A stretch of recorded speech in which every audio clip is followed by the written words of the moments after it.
বন্ধুরা, আমার সামনে কিন্তু মস্ত বড় একটা বাজার। তো এই বাজার থেকে কিন্তু হাজার হাজার লক্ষ মানুষ প্রতিদিন এখান থেকে যাওয়া আসা করে। কিন্তু অত্যন্ত পরিতাপের বিষয় দেখেন যে এই রাস্তার উপরে এই দেখেন, এই দেখেন,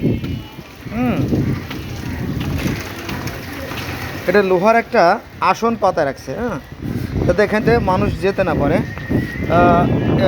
এই জায়গাটা বন্ধ করার ফলে দেখেন পুরো রাস্তার যে জায়গাটা, এই যে এই লোহার এই বেঞ্চটা তৈরি করার ফলে এখান থেকে মানুষ চলাচল করবে।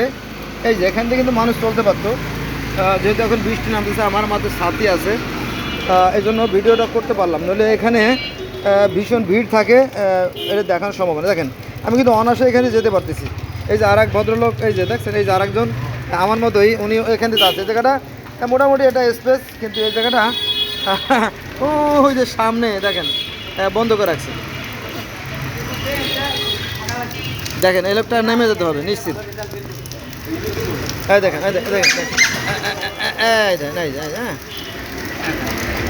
এই হলো আমাদের মেন্টালিটি। আর এক ভদ্রলোক, উনি দেখেন ওই যে রাস্তার ঠিক মাঝখানে লাউয়ের একটা ভ্যান নিয়ে বসে আছে। দেখেন এই যে রাস্তা বন্ধ করে দিয়ে। এই হলো আমাদের মেন্টালিটি, আমাদের অবস্থা।